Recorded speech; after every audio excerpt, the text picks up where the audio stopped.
Welcome back, dear grade 8 students, to the second training exercise about proving a square. ABCD is a rectangle of length 6 centimeters and of width 3 centimeters. So all of you know how to draw a rectangle. So ABCD, as you see, ABCD is a rectangle of length 6 centimeters and width 3 centimeters. E and F are the midpoints of BC and AD respectively. So I joined or I plotted the midpoints E and F, the midpoint of BC and AD respectively. That means that E is for BC and F is the midpoint of AD. Justify why BEFA is a square. So we need to justify why BEFA is a square. Let's see here. Let's think together. And let's review a little bit.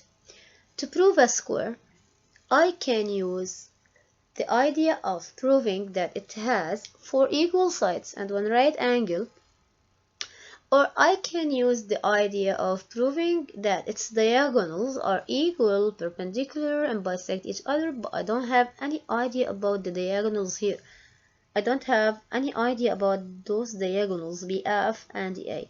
So I guess it's clear that I'm going to prove it a square by using the idea of that we should prove it has 4 equal sides, as very clear here, and 1 right angle, which is the angle of the rectangle, either A or B. So let's go ahead and see the proof. I'm going to say here that BE, since E is the midpoint, then BE is gonna be the half of 6, which is 3. So BE and AF are both going to be the half of the length, which is 6. The half of 6 is 3, and that's the definition of the midpoint. So because E and F are midpoints, then definitely and obviously BE and AF measure 3 centimeters for each. Since BC is parallel to AD because we have a rectangle, and as you know, the opposite sides of the rectangle are equal and parallel.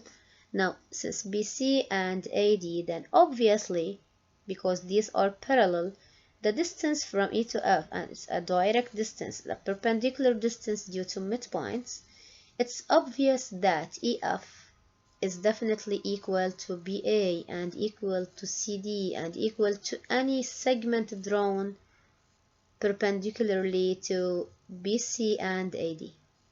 So EF is obviously, without any proof needed, it's equal to 3 centimeters.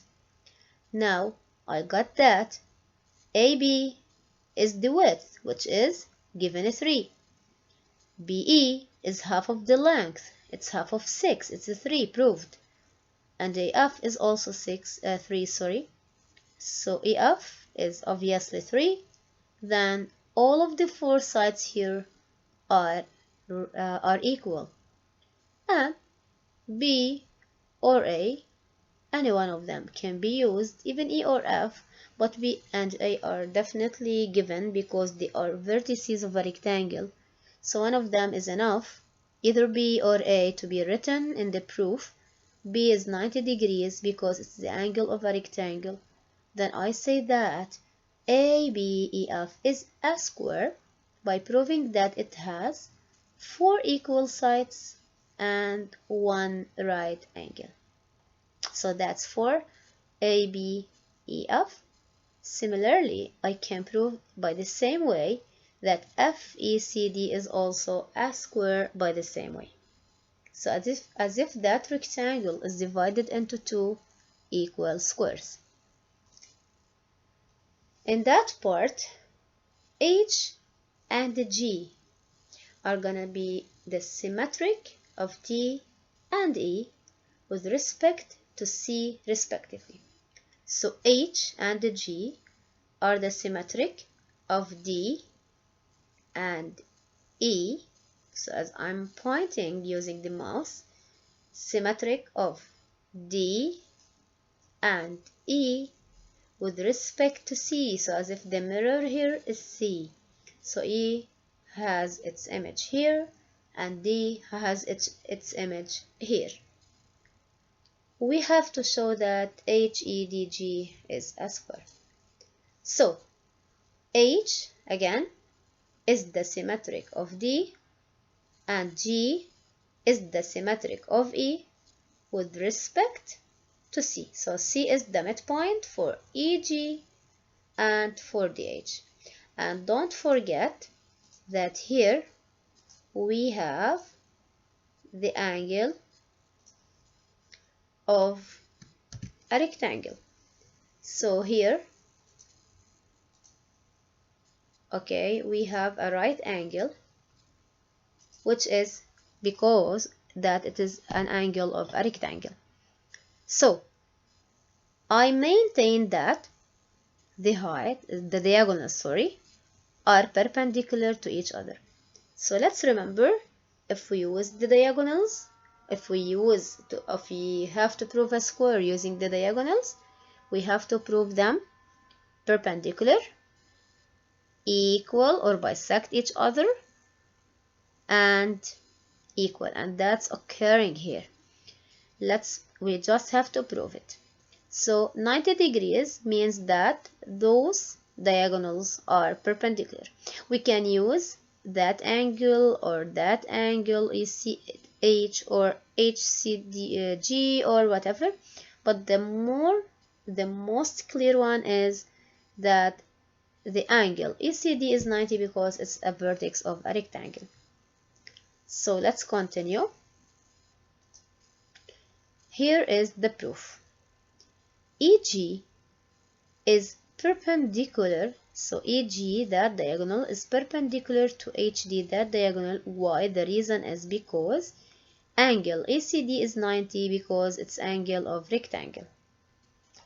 That's for the diagonals to be perpendicular. Now, for the diagonals to bisect each other, I have to say that CE equals to CG as written here, and CH is equal to CD as written here, and the reason is because we have symmetry with respect to C. Then we say that the diagonals EG and HD bisect each other at C. So again, CE is equal to CG, CH is equal to CD, thus C is going to be called the midpoint of these diagonals, and these diagonals bisect each other at the same midpoint C. Now we just have to prove that the diagonals are equal. So as I just tell you previously, that I have that piece is equal to that piece, and that piece is equal to that piece. I have a piece up and a piece down, a piece left and a piece right.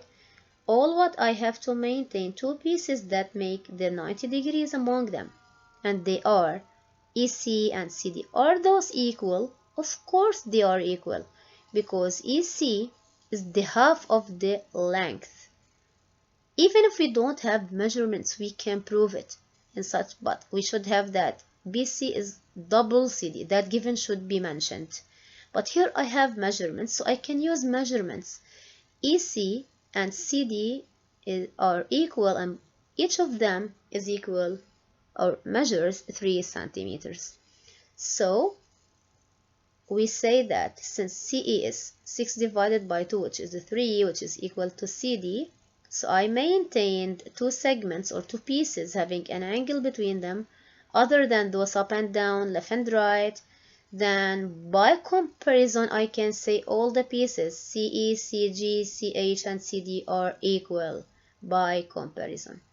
Now if I take these together and these together and add them, I'm going to get CH plus CD will give me what? HD. CE plus CG will give me EG. And thus I got that the diagonals are equal by addition. Thus H EDG is a square cause or since its diagonals HD and EG as seen in this figure are perpendicular, equal, and bisect each other. The three conditions are satisfied, then it is a square. That's about proving a square using the sides and one right angle, or by proving a square using the diagonals. So in this training exercise, we mentioned two methods for proving a square. Now let's talk about area. I want now to compare the areas of the square and the rectangle. So I want to compare the areas of the square, that one, and the rectangle. Let's review the area of the rectangle. The area of the rectangle is equal to the length times the width. So the length is the longer one, which is BC, times the width CD or BA or AD times BA, whatever. So we just choose the length, which is the longer one, and the width, which is the shorter one. Now the area is thus equal to 6 times the 3, which is as written here, 18 centimeters squared. That's according to the rectangle. Now according to the square, again here, as I said in the previous video, I don't have the measurement of the side, and later inshallah when we take Pythagoras theorem we can calculate the measure of the side. So I don't have the measure of that side.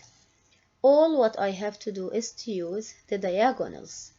Now, as I told you previously in the video before, that if I don't have the side, I can use the idea of that the area of a square is equal to d squared, the diagonal squared, divided by 2. Now, the measurement of the diagonal is 6 because each part here is equal to 3. Then all of that diagonal HD or EG is equal to 6. Now, 6 squared over 2 is equal to 36 over 2, which is 18. And thus, I can say that these areas are equal. So the area of that square is exactly equal to the area of that rectangle. And that's the comparison between these areas. The areas are equal. Sometimes the area is double, sometimes it's triple. So we just have to conclude according to the values we get. And thank you for, I hope you enjoyed those videos, and inshallah I'll make my best to make more and more training exercises and more videos inshallah.